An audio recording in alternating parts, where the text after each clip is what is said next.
ওই দিন ইমাম সাহেবও গেছে ছুটিতে, মুয়াজ্জিনও গেছে বাড়িতে। এখন ইমামতির দায়িত্ব কার? পাঞ্জাবি ঝুল্লম বাজার ইমামতির দায়িত্ব তো তার নাকি? মুসল্লিরা ডাক দে বলে, বাপ তোমার পাঞ্জাবির যে ভাব, তোমারে পিছনে রেখে আমরা সামনে গেলি হবে মহাপাপ, দেও এক ঝাপ। হুজুর কয় এতটাই ফাও, খালি মোল্লা দেখলি সামনে যাও। জনগণও ছাড়ে না, ইমামও যায় না, ঠেলাঠেলি করতে করতে রাকাতে সালাতে পাঞ্জাবি পরা ঠেলাতে আল্লাহু আকবার। নামাজে যখন দাঁড়ায় গেছে, মুখস্থ আছে শুধু সূরা নাস, কোরআনের একেবারে শেষের সূরা, ওর সম্পদ শুধু একখান। প্রথম রাকাতে যখন সূরা নাসের কি বাকারি মার্কা একখান টান শুরু করছে, পিছন থেকে মুসল্লিরা বলে আহা জুড়ায় গেল আমাদের জান, আমাদের ইমাম সাহেবের যে মধুর টান। ইমাম সাহেব মনে মনে বলছে, ভাই তোমরা খুশি হচ্ছ ভাই, এর পরের রাকাতে সোজা হয়ে দাঁড়ানোর মতন পুঁজি আমার নাই। কারণ ও কয় রাকাতের ইমাম? কথা বলেন, এক রাকাতের ইমাম। তো দ্বিতীয় সিজদায় গেছে, দুই সিজদার মাঝখানে এক তাসবিহ পরিমাণ বসতে হয়। ইমাম সাহেব মাথা উঁচু করে দেখে রেলিং এর যে ফাঁকটা, কোন রকম বাহির হবে মাথাটা, অবশ্য ছুলে যাবে একটু পিঠটা, এছাড়া তোর কপালে আর কোনো উপায় নাই, কারণ ও যে এক রাকাতের ইমাম। দ্বিতীয় সিজদায় যাওয়ার পরে ইমাম সাহেব বীরের মতো রেলিং ভেঙে পলায়ন করিল। পেতে হয় আমাকে দেন, আমার বাবাকে নয়। মুসল্লিরা চোখের পানি ছেড়ে ডাক দিয়ে বলে, ও খলিফা ক্ষমা করে দেন, সামনে যান, নামাজ পড়ান, কিয়ামত পর্যন্ত আল্লাহ যদি আমাদেরকে হায়াত দেয়। ও খলিফা শুনে নেন, যদি কিয়ামত পর্যন্ত হায়াত পাই, আপনার মতো আমিরের পিছনে, আপনার মতো যোগ্য নেতার পিছনে, আপনার মতো শাসকের পিছনে, আপনার মতো যোগ্য প্রধানমন্ত্রীর পিছনে, আপনার মতো ইমামের পিছনে কিয়ামত পর্যন্ত নামাজ পড়তে আমাদের কোনো আপত্তি নাই। ইমাম যদি চোর হয়, ইমাম যদি বাটপার হয়, মিথ্যাবাদী হয়, ইমাম যদি জনগণের হক নষ্ট করে, নেতা হয়ে যদি জনগণের হক মেরে দেয়, ওই নেতার মায়ের খাওয়ার ভয় আছে। এই জন্য নেতা যখন রাস্তায় বের হয়, সাথে সাঙ্গু ফাঙ্গুর প্রয়োজন হয়, নেতার সঙ্গে পুলিশের দরকার হয়, র্যাব আর বিডিআর আর্মি কুবরা বিজিবির দরকার হয়। আর নেতা যদি জনগণের হক না মেরে খায়, নেতা মায়ের খাওয়ারও কোনো ভয় নাই, কারণ কোনো জনগণ তার গায়ে হাত দেবে না। কথা বলেন ঠিক কিনা? এই জন্য নেতা যদি নেতার মতো হয়, ওই নেতা যতদিন বেঁচে থাকবে ততদিন পর্যন্ত ওই নেতার শাসন মানতে জনগণের কোনো আপত্তি নাই। কিন্তু আমরা নেতা নিয়োগ করতে ভুল করি, ইমাম নিয়োগ করতে ভুল করি, যার কারণে নিজেদের পায়ে আমরা নিজেরা কুড়াল মারি। কথা বলেন ঠিক না? আমি আমার বক্তৃতায় প্রায় সময় বলে থাকি, সৌদি আরব থেকে একজন লোক আসছে বাংলাদেশে হজ করে। আসার সময় মনে মনে চিন্তা করে, নবীর দেশ থেকে বাড়িতে যাচ্ছি, একটা পাগড়ি, একটা জুব্বা, একটা রুমাল নিয়ে যাব না? উনি নিয়ে আসলেন পাগড়ি, জুব্বা, রুমাল। রুমালের উপরে দিলেন তাজ, মুখস্থ আছে শুধু সূরা নাস, পড়তে গেছে মাগরিবের নামাজ। এখন আল্লাহ শান যেখানে বাঘের ভয়, ঠিক সেখানেই সন্ধে হয়। ওই দিন ইমাম সাহেবও গেছে ছুটিতে, মুয়াজ্জিনও গেছে বাড়িতে। এখন ইমামতির দায়িত্ব কার? পাঞ্জাবি ঝুল্লম বাজার ইমামতির দায়িত্ব তো তার নাকি? মুসল্লিরা ডাক দে বলে, বাপ তোমার পাঞ্জাবির যে ভাব, তোমারে পিছনে রেখে আমরা সামনে গেলি হবে মহাপাপ, দেও এক ঝাপ। হুজুর কয় এতটাই ফাও, খালি মোল্লা দেখলি সামনে যাও। জনগণও ছাড়ে না, ইমামও যায় না, ঠেলাঠেলি করতে করতে রাকাতে সালাতে পাঞ্জাবি পরা ঠেলাতে আল্লাহু আকবার। নামাজে যখন দাঁড়ায় গেছে, মুখস্থ আছে শুধু সূরা নাস, কোরআনের একেবারে শেষের সূরা, ওর সম্পদ শুধু একখান। প্রথম রাকাতে যখন সূরা নাসের কি বাকারি মার্কা একখান টান শুরু করছে, পিছন থেকে মুসল্লিরা বলে আহা জুড়ায় গেল আমাদের জান, আমাদের ইমাম সাহেবের যে মধুর টান। ইমাম সাহেব মনে মনে বলছে, ভাই তোমরা খুশি হচ্ছ ভাই, এর পরের রাকাতে সোজা হয়ে দাঁড়ানোর মতন পুঁজি আমার নাই। কারণ ও কয় রাকাতের ইমাম?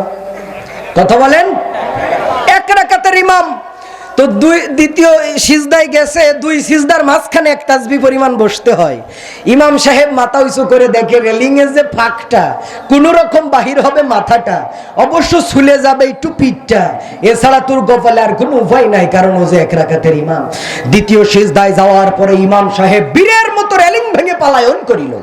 20 মিনিট অতিক্রম হয়ে গেছে, ইমাম সাহেবের উঠাউঠির কোনো খবর নাই। পিছন থেকে মুসল্লিরা সিগন্যাল মারে, এটা তো কাশি না, ইমাম সাহেবের দ্রুত ওঠানোর বাসি। আছে না? গ্রামগঞ্জ অনেক মসজিদে দেখবেন কিছু মুসল্লি চাচারা সিগন্যাল মারে, একটু দেরি হলেই ইমাম সাহেব একটু যদি দেরি হয় সিগন্যাল দেওয়া শুরু হয়ে যায়। আমি প্রত্যক্ষদর্শী, একবার নামাজে মহেশপুর এলাকায় সফরে গিয়ে এক মসজিদে নামাজ পড়তে গিয়ে ইমাম সাহেব রুকুতে গিয়ে সিজদায় গিয়ে হয়তো একটু অন্য মনস্ক হয়ে একটু লেট হয়ে গিয়েছে, তো পিছন থেকে এক মুসল্লি চাচার শেষ পর্যন্ত না পড়ে বলেই ফেললো তে নেও হয়েছে। এইরকম মুসল্লি সমাজে আছে না নাই? পিছন থেকে মুসল্লিরা সিগন্যাল দেওয়া শুরু করেছে, ওটা তো কাশি না, ইমামরে দ্রুত উঠানোর বাসি। এক চাচাই ডাক দে বলে, ইমাম সাহেব তুমি ওঠো বাপ, আমার উজু যাই যাই ভাব। তারপর ইমাম ওঠে না, ব্যাপারটা কি?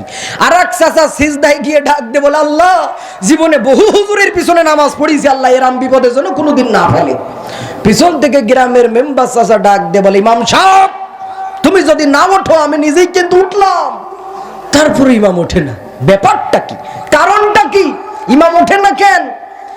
এক শিক্ষিত মানুষ এক পিচ্চির মাথা উঁচু করে কয়, খুকা তুই ছোট মানুষ, মাথাটা উঁচু করে দেখ তো ছাতা মরিয়ে গেল না, স্ট্রোক করলো। ওর যদি হায়া লজ্জা থাকতো, ওর যদি বিবেক থাকতো, এতক্ষণ ওর ইমামতি ছেড়ে দেওয়ার কথা ছিল, ইমামতি ধরে রাখার কথা ছিল না। পিচ্চি মাথা উঁচু করে দেখে রেলিং ভাঙা, মেম্বার ভাঙা, ডাক দিয়ে বলে, ওঠেন কাকা, ও কিয়ামত পর্যন্ত সিজদায় পড়ে থাকলে আল্লাহু আকবার বলে তুলার লোক নি সামনে, ওঠেন ওঠেন ওঠেন। সবাই উঠে দেখে কি সাংঘাতিক ব্যাপার, এত সুন্দর পাগড়ি জুব্বা দেখে ইমাম নিয়োগ করলাম, আর সেই ইমাম আজকে রেলিং ভেঙে পলায়ন করিল। একজন বলে, ভাই দোষটা তো আমাদের, আজকে আমরা মাথায় পাগড়ি দেখে রুমাল দিয়ে ইমাম নিয়োগ করার কারণে ইমাম রেলিং ভেঙে পলায়ন করেছে।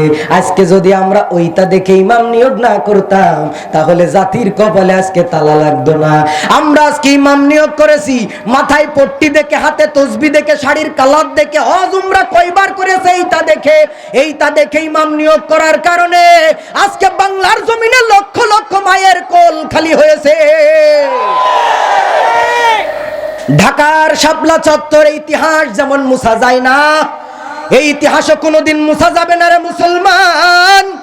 ঘুমন্ত আলেম, কোরআনের হাফেজ, মাদ্রাসার মুহতামিম, মাদ্রাসার শিক্ষকদের ঘুমন্ত অবস্থায় কলিজার মধ্যে বুলেট চালিয়ে ওই শাপলা চত্বর রক্তে রঞ্জিত করে তাদেরকে দুনিয়া থেকে বিদায় করা হয়েছে। যারা দেশের জন্য নিবেদিত প্রাণ, সেই সোনার বিডিআর অফিসারদেরকে পিলখানার মধ্যে হত্যা করা হয়েছে। অসংখ্য ইমামেরা ঘর ছেড়ে তারা পালাতে বাধ্য হয়েছে, নিজের ভিটা জমিন ছেড়ে তারা পালাতে বাধ্য হয়েছে।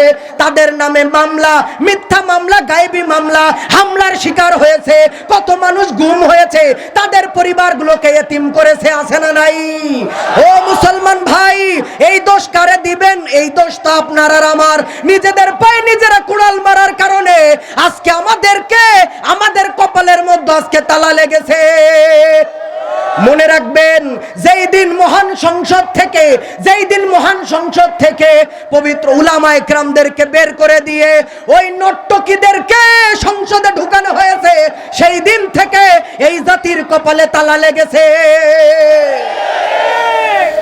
যোগ্য নেতা যেখানে থাকা দরকার সেখান থেকে তাদেরকে বের করে অযোগ্য লোককে জায়গা দেওয়া হয়েছে।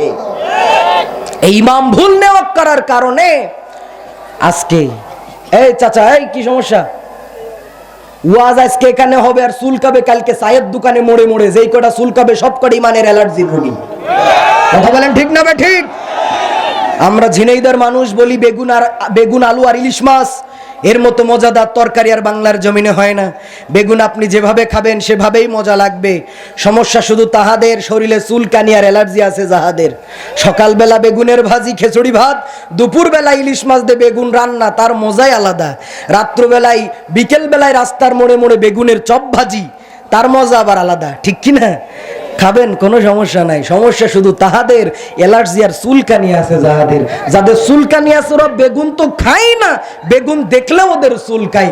যাদের ভিতর ইমানের অ্যালার্জি আছে ওরা আল্লাহর কোরআনের কিছু হক কথা মসজিদে শুনলে চুলকায়, মাদ্রাসায় শুনলে চুলকায়, তাফসীর মাহফিলে শুনলে চুলকায়। আসলে ওরা হলো ইমানের অ্যালার্জির রোগী, এটাও কোনো সন্দেহ নাই। চুলকাবেই। এই চুলকানি লোক ১৫০০ বছর আগ থেকে চলে আসছে এবং কিয়ামত পর্যন্ত থাকবে। কথা বলেন ঠিক কিনা? দরদি ভাইয়েরা আমার, ওহী নাজিল হয়ে গেল। আল্লাহর নবীকে আল্লাহ তাআলা বলেন, ও পয়গম্বর, আপনার জাতির লোকদেরকে সর্বপ্রথম কালেমার দাওয়াত দেন। নবী আমার গাট্টি বস্তা নিয়ে টুলটপলা নিয়ে অন্য এলাকায় কালেমার দাওয়াত দিতে আগে যান নাই, নিজের পরিবারের লোকদেরকে আগে দাওয়াত দিলেন, নিজের ঘরের স্ত্রীকে দাওয়াত দিলেন, মেয়েকে দাওয়াত দিলেন, চাচাকে দাওয়াত দিলেন, চাচিকে দাওয়াত দিলেন, ফুপিকে দাওয়াত দিলেন, নিজের পরিবারকে আগে তিনি দাওয়াত দিলেন। দাওয়াতের প্রথম কর্মসূচি হলো নিজের পরিবার ঠিক করা। কথা বলেন ঠিক কিনা? তোমার বিবি বেপরদায় চলে, তোমার মেয়ে আর একজনের সঙ্গে টাঙ্কি মারে, আর তুমি সুন্দর করে দাওয়াত নিয়ে চলে যাও ময়মনসিং। ও দাওয়াত কাজ হবে না ততদিন, তোমার পরিবার তোমার ঘরটাকে আগে কোরআনের আলোয় আলোকিত করতে পারবা না যতদিন। কষ্ট হচ্ছে দরদিরা? বিরক্ত হচ্ছে না তো আপনারা? আমার ভাষা বুঝতেছেন দরদিরা? আমি কিন্তু বাইরের দেশ থেকে রিফিউজি হয়ে দেশে ওয়াজ করতে আসি নাই। এই ঝিনাইদহের জমিন আমার জন্মস্থান। যদিও দাওয়াতের সুবাদে বিভিন্ন জায়গায় সফর করতে হয়, কিন্তু আমার নারীর টান এই ঝিনাইদহের সন্তান আমি। আলহামদুলিল্লাহ বলবেন না? আপনারা অনেকেই জানেনই না, ঝিনাইদহতে অনেক উলামায়ে কেরাম আছেন, অনেক বড় বড় তাফসীর কারক আছেন, তাদের ভিতরে আমি নগণ্য, একেবারে সেই বড় বড় রুই কাতলার ভিতরে একটা চুনোপুটি মাত্র। আরো বড় বড় উলামায়ে কেরাম ঝিনাইদহের জমিনে আছে, আপনারা এখনো জানেনও না। এই ঝিনাইদহের জমিনে অনেক বড় বড় কবি সাহিত্যিকদের জন্ম হয়েছে, বড় বড় লেখকদের জন্ম হয়েছে, বড় বড় আলেমদের জন্ম হয়েছে। কথা বলেন ঠিক কিনা? আমরা ঝিনাইদহের মানুষ সব থেকে বেশি শুদ্ধ ভাষায়, স্পষ্ট ভাষায়, সাবলীল ভাষায় কথা বলি, বইয়ের ভাষায় কথা বলি। আর শৈলকুপার ভাষা তো বর্ণনা করা যায় না, এর মজাই তো আলাদা, একটা আঞ্চলিকতাই আলাদা শৈলকুপার ভাষার মানুষের। ঝিনাইদহের ভাষা কয়েক ভাগে বিভক্ত হয়েছে। আমাদের হরিণাকুণ্ড থানার এক ভাষা, আবার এদিকে শৈলকুপায় আসলে ভাষাটা একটু চেঞ্জ হয়। বাংলাদেশের ম্যাপ অনুযায়ী এভরি 5 কিলোমিটার্স, বাংলাদেশের ম্যাপ অনুযায়ী 5 কিলোমিটার দূরত্ব হলে ভাষার একটা চেঞ্জ হয়, একটা পরিবর্তন হয়। আমরা যখন ঝিনাইদহ থেকে শৈলকুপায় ঢুকি ভাষা পরিবর্তন হয়ে যায়, আবার যখন কুষ্টিয়ায় চলে যায় তখন আবার একটু চেঞ্জ হয়ে যায়। লালন সেতু পার হয়ে যখন সিরাজগঞ্জ পাবনায় ঢুকি তখন আবার ওদের ভাষা একটু আলাদা হয়ে যায়, আলু খালু গেলু মালু একটু লুলু শব্দ চলে আসে। আবার যখন যমুনা সেতু পার হয়ে আমরা যখন কালিহাতি ঘাটাইল মধুপুর বুন পার হয়ে মুক্তাগাছা ময়মনসিংহ জামালপুর শেরপুরে যায় তখন আবার আমাদের ভাষার ভিতরে ওদের ভাষার ভিতরে একটু পরিবর্তন আসে। আই সুন খাই সুন গেতে সুন গে, এই চুন চান একটা শব্দ ওদের ভাষার ভিতরে পাওয়া যায়। তো বাংলাদেশের ভাষা বিভিন্ন জায়গায় বিভিন্ন আকারে বিভিন্ন আঞ্চলিকতা হয়েছে। চট্টগ্রামে যাবেন দেখবেন বাংলা ভাষা সেখানে আহত হয়ে গেছে, নোয়াখালীতে গিয়ে দেখবেন বাংলা ভাষা নিহত হয়ে গেছে, আর সিলেটে গেলে তো খবরই আছে, দাফন কাফন কমপ্লিট। ভাষার পার্থক্য আছে না নাই? আমরা সব থেকে শুদ্ধ ভাষায় স্পষ্ট ভাষাভাষীর মানুষ আমরা, আলহামদুলিল্লাহ বলেন। আল্লাহ বিশাল এক নিয়ামত আমাদেরকে দান করেছেন। আমরা ঝিনাইদহের মানুষ পানিকে পানি বলি, শৈলকুপার লোক কি কয়? আমরা কি বলি? শৈলকুপার লোক পানি বলি না, কিন্তু নোয়াখালীর লোক কি কয় বাবা? দাদা 14 গোষ্ঠী দোকানদারি করে, হেহে নাম তো কোনোদিন শুনি নাই রে ভাই। বলে এই মিয়া আমি দেখছি তোমার দোকানে হেহে আছে, তাড়াতাড়ি 2 কেজি মাপো আর আমার ব্যাগে ঢুকাও। দোকানদার ডাক দে বলে ভাই রে তোর হাতে ধরি পায়ে ধরি দোয়া চাই মাপ চাই, আমার দোকানে কোনো হেহে নাই। বলে এই মিয়া তুমি আমার সাথে ফাইজলামি করো, আমার বাড়ি শৈলকুপা এই জন্য আমাকে বোকা ভাবো, আর তোমার বাড়ি নোয়াখালী এই জন্য নিজেকে চালাক মনে করো, তাড়াতাড়ি 2 কেজি মাপো আর আমার ব্যাগে ঢুকাও। দোকানদার বলে ভাই রে কি জিনিসকে তুমি হেহে বলতেছো, আমার একটু বুঝাই বলো তো ভাই। তো এই বেচারা ডাক দে বলে ভাই রে আমার বাড়ি ঝিনাইদহ শৈলকুপার মানুষ, আমরা পানিকে পানি বলি, সেই পানি তোমরা নোয়াখালীর লোক কি বলো? কয় হানি। হ্যাঁ মিয়া আমাদের শৈলকুপার পানি যদি নোয়াখালীতে এসে হানি হয় তাহলে আমাদের শৈলকুপার পেপে নোয়াখালীতে তো হেহে হওয়ার কথা। আমি তো ওই হিসেব করে বলছি, ভাষার পার্থক্য আছে না নাই? তা আমি আশা করব আমার ভাষা বুঝতে আপনাদের কষ্ট হওয়ার কথা না, কারণ আমরা একই ভাষাভাষীর মানুষ। কত সুন্দর আমাদের মাতৃভাষা, আবার পেয়েছি একটা আঞ্চলিক ভাষা, শুদ্ধ ভাষা, আলহামদুলিল্লাহ। তো দরদিরা আপনারা যদি আমার দিকে একটু মনোযোগ দেন, আমি তো এখন ওয়াজ শুরু করি নাই, কেবল আরম্ভ করতেছি। তালাটা শুধু খুলতে দেন, চাহিবেন যাহা পাইবেন তাহা ইনশাআল্লাহ জোরে বলেন। এই জাতির কপালে আজকে তালা লাগার একটা কারণ কি জানেন? আল্লাহ নবী বলেন আমি তোমাদের কাছে 2টি জিনিস রেখে গেলাম, তারাকতু ফিকুম আমরাইন লান তাদিল্লু মা তামাসসাকতুম বিহিমা কিতাবাল্লাহি ওয়া সুন্নাত রাসূলিহি। 2টি জিনিস তোমাদের কাছে রেখে গেলাম, যদি আঁকড়ে ধরতে পারো দৃঢ়তার সাথে কিয়ামত পর্যন্ত পথভ্রষ্ট হবে না। 1 নম্বর হলো কিতাব আল্লাহ, আল্লাহ তাআলার কিতাব কোরআন, বিধান, 2 নম্বর হলো রসুলের সুন্নাহ, রসুলের আদর্শ। এই দুটি জিনিস যখন আমাদের কাছে নাই, তখনই আমরা পথভ্রষ্ট জাতিতে পরিণত হয়েছি। কথা বলেন ঠিক কি? একজনের ঘরে আগুন লেগেছে, এই লোকটা একটা স্লোগান দিল, ভাইরা আমার ঘর আগুনে পুড়ে যাবে আর তোমরা মুসলমান ঘরে বসে রবে, থাকলে কি আল্লাহ তিনি একজন সবে? যার কাছে যা কিছু আছে তাই নিয়ে ঝাঁপিয়ে পড়তে হবে, আমার ঘরের আগুন নিভাতে হবে। এই এবারের সংগ্রাম আমার ঘরের আগুন নিভানোর সংগ্রাম। তো এই স্লোগান দেওয়ার পরে এক বুড়ি মাথায় নিয়ে খড়ি হেঁটে হেঁটে যাচ্ছিল বাড়ি, দেখে মুসলিম ভাইয়ের বাড়িতে আগুন লেগেছে, যার কাছে যা কিছু আছে তাই নিয়ে ঝাঁপিয়ে পড়তে বলেছে। আমি আর কি দেব, মাথার এক বোঝা খড়ি আগুনের উপরে ঢেলে দিল তাড়াতাড়ি, আগুন তো চিরদিনের জন্য নিভে গেল। নেবে নাই?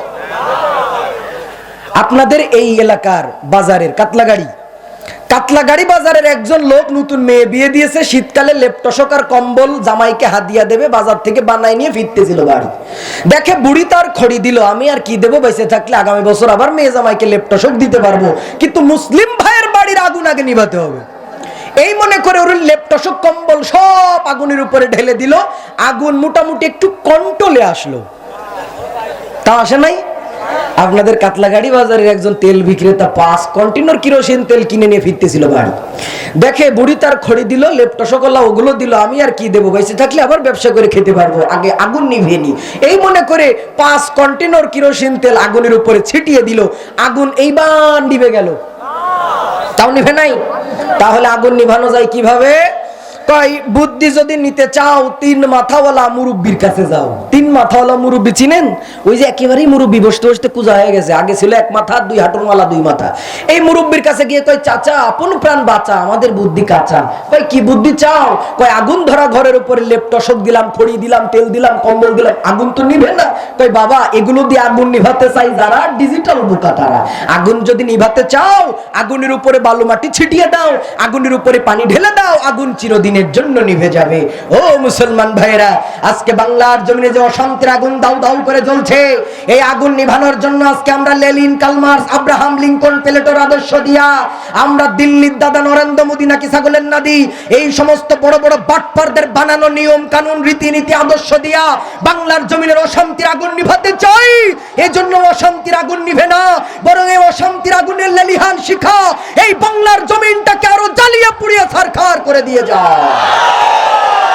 এই আগুন নিভাতে চাও?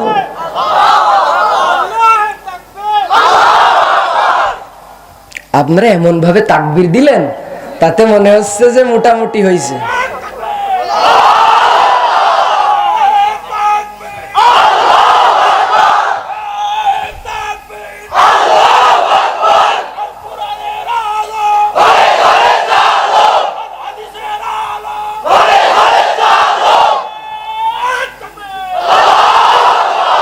শৈলকুমার মানুষ যে চেতা এবার বোঝা গেছে, তার মানে ব্যাটারিতে চার্জ ঠিকই ছিল, ভলিউম একটু কম ছিল, মাঝে মাঝে একটু আওয়াজ দিয়েন। ইমানি আওয়াজের বড় দাম। আল্লাহ বলেন অরব্বাকা ফাকাব্বির, তোমার রবের নামে উচ্চ স্বরে আওয়াজ দাও, তাকবীর দাও। কারণ এই তাকবীর ধ্বনি শুধু এই প্যান্ডেলের মধ্যে সীমাবদ্ধ থাকবে না, এই আওয়াজ দিবা এখানে আর অন্তরের মধ্যে কম্পন সৃষ্টি হবে। যেই সমস্ত ইসরায়েল হায়ানারা মুসলমান ফিলিস্তিনদের উপরে অত্যাচার আর নির্যাতনের স্টিম রুলার চালাচ্ছে, ওদের অন্তরের ভিতরে কম্পন সৃষ্টি হয়ে যাবে। এই মানে আওয়াজের বড় দাম। বাইতুল মুকাদ্দাস মুসলমানদের প্রথম কিবলা, এই আল আকসার নিকটে এক সময় ইহুদি খ্রিস্টানেরা শুকর চড়াতো, খ্রিস্টানেরা এই জায়গাটাকে নাপাক করে রেখেছিল। এই সময় রোম পারস্যের সম্রাটেরা অস্ত্র শস্ত্র সহকারে 1 কোটির মতো সৈন্যবাহিনী নিয়ে বাইতুল মুকাদ্দাস ভাঙার জন্য এসেছিল। এই জাতির এক মহান নেতা গাজী সালাউদ্দিন আইয়ুবী তরবারিকে কোষ মুক্ত করে লক্ষ্য এই সৈন্যবাহিনীর মোকাবেলায় দাঁড়িয়েছিল।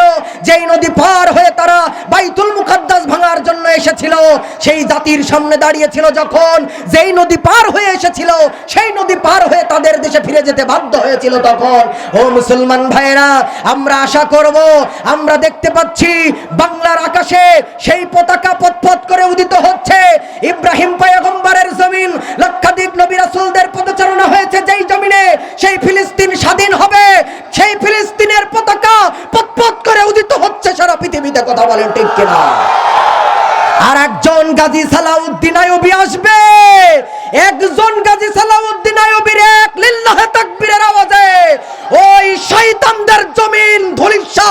যাবে। প্রিয় ভাইয়েরা আমার, মনে করবেন না এই আওয়াজ শুধু এই প্যান্ডেলে সীমাবদ্ধ থাকে। দেখেন না রাজপথে যখন মুসলমানেরা নামে, 10 জন যদি মুসলমান হয়, একটা লিল্লাহে তাকবীরের আওয়াজের ধ্বনি এত বেশি হয়, ওরা র‍্যাব, পুলিশ, বিডিআর দিয়ে ও রাস্তায় প্রোটেক্ট দিতে পারে না, ওদের অন্তরে কম্পন সৃষ্টি হয়। এই আওয়াজ আল্লাহ তাআলা পৌঁছিয়ে দেন মজলুম কারারুদ্ধ আলেমদের কলিজার ভিতরে। এই আওয়াজ চলে যায় উলামায়ে কেরাম যারা নির্মমভাবে যাদেরকে মিথ্যা অপবাদ দিয়ে যাদেরকে জেলখানায় বন্দী করে রাখা হয়েছে, কোরআনের পাখীদের, তাদের অন্তরের ভিতরে এই আওয়াজ আল্লাহ তাআলা পৌঁছিয়ে দেয়। ও মুসলমান ভাইরা, এই জন্য আচ্ছা আমার সময় কি শেষ নাকি? আচ্ছা, কাগজ টাগজ দিয়েন না, আমি আমার কায়দা আগাইতে থাকি, তারপরে বাদ বাকি যা করে আল্লাহ। আছেন আপনারা? কষ্ট পাচ্ছেন না তো দরদিরা?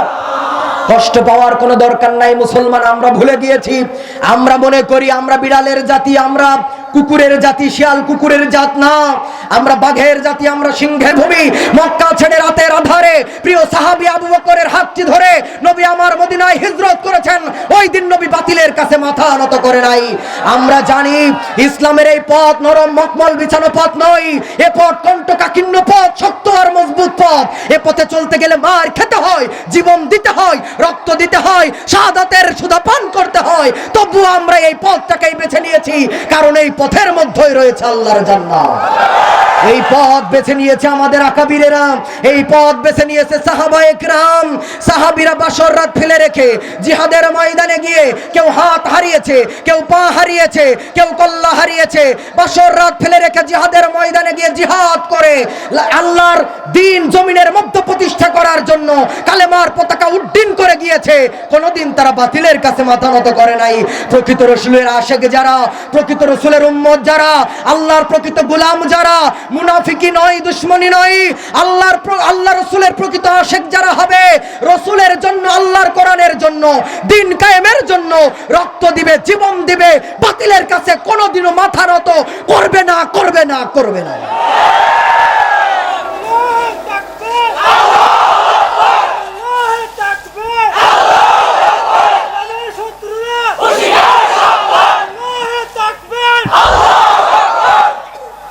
প্রিয় ভাইয়েরা আমার, এই জন্য কথা আমি ভুলি নাই। হযরত ওমর রাদিয়াল্লাহু তাআলা আনহু 2 বছর তিনি খেলাফতের দায়িত্ব পালন করেছেন। কি দোষ করেছিলেন তিনি?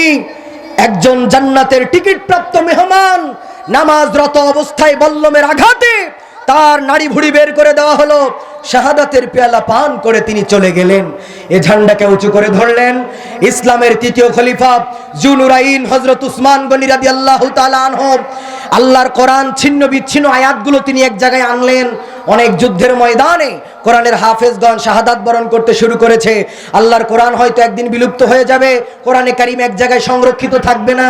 এই জন্য তিনি একটা টিম, একটা কমিটি গঠন করে আল্লাহর কোরআনটাকে এক জায়গায় আনলেন, নিজের হাতে চামড়ার উপরে লিপিবদ্ধ করলেন। গভীর রজনীতে কোরআনে কারিমের সূরাতুল বাকারা তেলাওয়াত করছিলেন। তার ঘরের ভিতরে ছাদের উপর থেকে ছাদ ভেঙে ভিতরে ঢুকে ওই সময়কার কাফের মুশরিকেরা, ক্ষমতালোভীরা, তারা পিছন থেকে তরবারি চালিয়ে ওই কোরআনের উপরে ফেলে জবেহ করে ফেললো, দেহ থেকে তার মাথাটাকে আলাদা করে ফেললো। কোনো অন্যায় ছিল না, কোনো দোষ ছিল না। আল্লাহর নবীর এই প্রিয় সাহাবীকে জীবন দিতে হলো কোরআনের উপরে। সেই রক্ত মিশ্রিত কোরআন এখনো আমি নিজের চোখে দেখেছি। আল্লাহ তাআলা আমাকে যখন 2019 আমাকে রাষ্ট্রীয় মেহমান হিসেবে যখন মক্কা মদিনা সফর করার আল্লাহ তাআলা তৌফিক দান করলেন, বাংলাদেশের বর্তমান পররাষ্ট্রমন্ত্রী আব্দুল মোমেন সাহেব, ওনার সঙ্গে আমি রাষ্ট্রীয় মেহমান হয়ে মক্কা মদিনা সফর করেছি। আমাদেরকে ইনভাইট করেছিলেন মদিনার হিলটন হোটেলে, একটি কনফারেন্সে যোগ দেওয়ার জন্য গিয়েছিলাম। সেখানে তাদের সঙ্গে ঘুরেছি, মদিনার অলিতে গলিতে, জাদুঘরে গিয়েছি। মদিনার জাদুঘরে একটি ওয়ালের ভিতরে দেখেছি সেই পয়গম্বরের সাহাবীর রক্ত মিশ্রিত কোরআনের একটি ফটোকপি সেখানে টাঙানো আছে। আর ওই রক্তের ছাপ যেন হাত বাড়িয়ে ডাকতেছে, ও দুনিয়ার মুসলমানেরা, তোমরা আজকে ইসলাম পেয়েছো, শান্তি পেয়েছো, কিসের বিনিময়ে জানো? তাকায় দেখো, সাহাবীদের টাটকা রক্ত আর জীবনের বিনিময়ে তোমরা ইসলাম পেয়েছো। ঘরে বসে দামি খাবার খেয়ে, বিরিয়ানি খেয়ে, খিচুড়ি খেয়ে কখন ইসলাম প্রতিষ্ঠা হয়নি। ইসলাম এসেছে সাহাবীদের টাটকা রক্ত আর জীবনের বিনিময়। প্রাণের ভাইয়েরা আমার, একান্ত আপনজনেরা, অনেকেই আপনারা বলবেন দোষ না থাকলে কি এমনি ধরে এমনি মারে, অমুক হুজুর জেলখানায় তমুক হুজুরের রিমান্ডে নাই, নিশ্চয় দোষ আছে, এই জন্যই বোধহয় জেলখানায় নাই। এরকম আছে না? না, এরকম ইমানদার লোক, এইরকম ইমানের লোক আছে, দোষ না থাকলে কি এমনি ধরে। চার দোকানে আসরের নামাজের পরে বসে, দাঁড়িয়ে আশ্রয় পান খায় আর বলে লা ইলাহা ইল্লাল্লাহ, কারুর কিছু বলবো না, যে যা পারে করুক গা, আমি বেঁচে থাকি গা, লা ইলাহা ইল্লাল্লাহ। এরকম কিছু সুবিধাবাদ জিন্দাবাদ মৌলবী আছে না নাই? ওগো আমার প্রাণের ভাইয়েরা, যারা এই কথা বলেন দোষ না থাকলে কি এমনি ধরে আর মারে, এ কথা যারা বলেন, আমি তাদের কাছে প্রশ্ন করতে চাই, কি দোষ করেছিল আল্লাহর নবী যাকে শিয়াবে আবু তালিবে 3.5 বছর কারাবরণ করতে হলো? আমার দেশের জেলখানায় 3 বেলা গরম ভাত দেওয়া হয়, বিশ্ব নবী জেলখানার ভিতরে গাছের ছালার গাছের পাতা খেয়ে থেকেছে, নবী তো বাতিলের কাছে কোনোদিন মাথা নত করে নাই। কি দোষ করেছিল আল্লাহর নবী যাকে জেল আর জুলুম সহ্য করতে হয়েছে? কোনো অন্যায় ছিল না রাহমাতুল্লিল আলামিনের, কোনো দোষ ছিল না। দোষ ছিল শুধুমাত্র একটা, জমিন যার, এই জমিনে একমাত্র আইন আর বিধান চলবে তার। এই কথা বলার কারণেই আল্লাহর নবীর উপর এই ধরনের নির্যাতন চালানো হয়েছে। কি দোষ করেছিল আল্লাহর নবীর প্রিয় সাহাবী হযরত উসমান গনি রাদিয়াল্লাহু তাআলা আনহু, যাকে জুনুর আইন বলা হয়? নবীজির 2টা কন্যাকে বিবাহ দিয়েছিলেন, একজন ইন্তেকাল করলেন, আর একজনের সঙ্গে বিবাহ দিল, সেও ইন্তেকাল করলেন। নবী জানাজার ময়দানে দাঁড়িয়ে বললেন, উসমান আমার এমন জামাই, এমন চরিত্রবান সাহাবী, আমার বিয়ের উপযুক্ত আর কোন মেয়ে যদি এই মুহূর্তে থাকতো, উসমান গনির সঙ্গে বিবাহ দিয়ে দিতাম। কেমন চরিত্রবান সাহাবী ছিলেন, কেমন আদর্শবান সাহাবী ছিলেন। উসমান গনি ছিলেন মক্কার শ্রেষ্ঠ ধনী, আল্লাহ বানাইছিলেন। নবী আমার বসে আছেন ঈদের দিন, পেটে খানা নাই, উসমান গনি আসলেন, ডাক দিয়ে বলে, পয়গম্বর, সুবাদে আপনি আমার শ্বশুর, আমি আপনার জামাই, আল্লাহ তাআলা হালাল ভাবে অনেক টাকা আমাকে করান কামাই, একটা নিউজ আপনাকে আমি জানাই, আজকে পবিত্র ঈদের দিন কিছু খাদ্য খাবার আপনাকে আমি হাদিয়া দিতে চাই। আল্লাহর নবী ডাক দিয়ে বলে, উসমান গনি, আমি জানি তুমি মক্কার শ্রেষ্ঠ ধনী, তবে একটা নিউজ তোমাকে জানাই, এই খাদ্য খাবার আমি গ্রহণ নাহি করতে চাই। উসমান গনি বলে, পয়গম্বর, আমার নাম উসমান গনি, এই খাবার আপনি কেন নেবেন না তা আমি খুব ভালো করেই জানি। সুবহানাল্লাহ বলেন। নবী মুস্কি হেসে ডাক দিয়ে বলে, কি জানো তুমি উসমান গনি? উসমান গনি বলে, পয়গম্বর, যারা ছিল মক্কা নগরের সবচেয়ে বড় বড় শিল্পপতি, কোটিপতি, ধনাঢ্য ব্যক্তি যারা ছিল, তারা ইসলাম গ্রহণ করার পর যারা ছিল শিল্পপতি, তারা সব ইসলামের রাস্তায় তাদের সম্পদ ব্যয় করেছে, তারা আজকে বড় গরিব হয়ে গেছে, হারাম টাকা বর্জন করেছে, এই জন্য তারা আজকে গরিব হয়ে গিয়েছে। ও পয়গম্বর, ওই গরিব সাহাবীদের ঘরে খানা পৌঁছাইলো কিনা, ঈদের দিন তারা খাবার খাইলো কিনা, এই চিন্তায় আপনি নবী নিজে খাবার গ্রহণ করতে চান না। তবে পয়গম্বর, একটা নিউজ আপনাকে আমি জানাই, আপনার জামাই উসমান গনি মক্কার শ্রেষ্ঠ ধনী, খাবারগুলো প্যাকেটিং করে পায়ে হেঁটে হেঁটে আপনার গরিব সাহাবীদের ঘরে খাবার পৌঁছিয়ে দিয়ে তারপরে আপনার দরবারে খাবার নিয়ে হাজির হয়েছি। কেমন চরিত্রবান সাহাবী ছিলেন, আদর্শবান সাহাবী। আরেকটা কথা, আরেকটা উদাহরণ দিলে আপনারা আরো সহজভাবে বুঝবেন। পয়গম্বরের কলিজার টুকরা মেয়েকে বিবাহ দিবেন, ফাতিমা রাদিয়াল্লাহু